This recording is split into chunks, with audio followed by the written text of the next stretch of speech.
Viewers, ഇന്നത്തെ lunch box നോക്കിയാലോ. അപ്പോൾ ഇതേ രണ്ടാളുടെ ബോക്സിലും ചോറിട്ട് കൊടുക്കുന്നുണ്ട് കേട്ടോ. പിന്നെ അവർക്ക് കഴിക്കാനുള്ള ചോറ് ഞാൻ ഇട്ട് കൊടുക്കുന്നുണ്ട്. അവരുടെ ആ ഒരു അളവ് എനിക്ക് അറിയാം കേട്ടോ, അതുകൊണ്ടാണ് ഞാൻ അത്രയും ഇട്ട് കൊടുക്കുന്നത്. അപ്പോൾ അത് കുറവായിട്ട് ആർക്കും തോന്നണ്ട, അവരത്രേ കഴിക്കുള്ളൂ കേട്ടോ. അപ്പോൾ രണ്ടാളുടെ ബോക്സ് ചോറിട്ട് ഇനി ഇത് നല്ല തേങ്ങാ ചമ്മന്തിയാണ് കേട്ടോ. മോൾക്ക് ഭയങ്കര ഇഷ്ടമാണ് അധികം എരിവില്ലാതെ തേങ്ങാ ചമ്മന്തി ഉണ്ടാക്കിയത്, അത് വെച്ച് കൊടുത്തിട്ടുണ്ട്.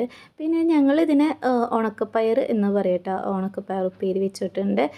പിന്നെ വമ്പയർ അങ്ങനെയൊക്കെ പറയും തോന്നണു. എന്തായാലും ആ ഉപ്പേരി വെച്ച് കൊടുത്തിട്ടുണ്ട്. ഇതേ ലഞ്ച് ബോക്സ് ക്ലോസ് ആക്കി കേട്ടോ. പിന്നെ തീരെ ഒഴിവാക്കാൻ പറ്റാത്തതാണല്ലോ പപ്പടം തൈരും, അപ്പോൾ അതും സെറ്റാക്കിയിട്ടുണ്ട്. സ്നാക്സ് ബോക്സ് കാണാൻ നല്ല ഭംഗിയുണ്ടല്ലേ, റെഡും വൈറ്റൊക്കെ ആയിട്ട്. അതിൻ്റെ ഇടയിൽ ഒരു കണ്ണ് വയ്യാണ്ടിരിക്കാൻ പഴവും കണ്ടല്ലേ. അപ്പോൾ നേന്ത്രപ്പഴം പുഴുങ്ങിയതുണ്ട് കേട്ടോ, അത് നിന്ന് ബ്രേക്ക്ഫാസ്റ്റിക്ക് ഉണ്ടാക്കിയതാണ്. അപ്പോൾ ഓൾറെഡി അവർക്ക് വേറെ സ്നാക്സ് ആക്കാമെന്ന് വിചാരിച്ചിട്ടുണ്ടായിരുന്നു. അപ്പോഴാട്ടോ വീട്ടിൽ കേക്ക് ഉണ്ടായിരുന്നു, അപ്പോൾ അത് തന്നെ വേണമെന്ന് പറഞ്ഞിട്ട് അങ്ങനെ വെച്ച് കൊടുത്തതാണ്.